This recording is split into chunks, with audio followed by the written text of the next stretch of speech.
One item I want to touch on with exponential functions are restrictions on what can be our base. And the reason I put that A is because we'll have coefficients here in a minute. We'll talk about that means.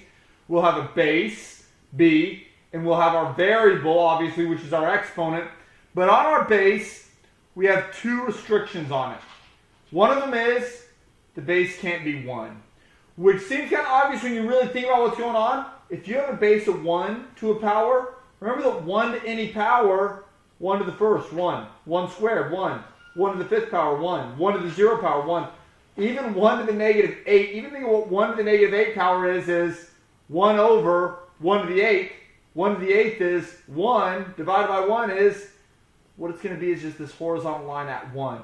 It's just a degenerate function that doesn't have any of these exponential growth or exponential decay functions. Now, another one, and this is going to actually mean two things. B has to be bigger than 0. This means two things to me. One of them is B can't be 0. And the reason why B can't be 0 is almost the same reason before.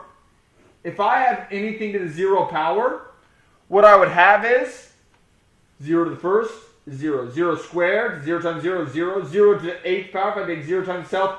But where this gets more interesting is, think about if I had 0 to the negative 2 power.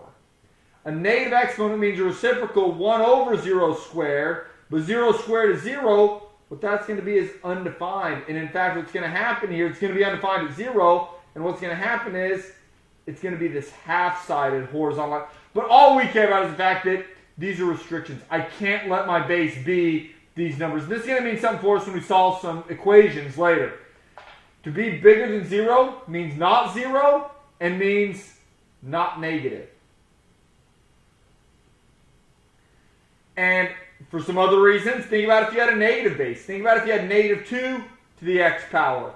This takes us back to some of the things that we did the first day where if 2 is positive, or if our x is an even exponent, it's going to be positive. Negative 2 squared is 4. Negative 2 to the fourth is positive 16. Think about anything that's to an odd power. 2 to the positive 1 is negative 2. 2 to the positive 3 is negative 8. So not only does it have this weird alternating feature, but even worse, what we're going to find out later is, we're going to find out that half power, when we have fraction powers, what that's going to mean is the square root of negative 2. And what we're going to find out there is that that's going to be not real. So even though you can't plug in fractions, we'll learn about. There are fractions you can plug in, but there are certain ones you can't. All we've got to know is B can't be 1, B can't be 0, and B can't be negative. So place those restrictions because, again, those will limit us on, when we try to solve equations later, what numbers we can get for our answers.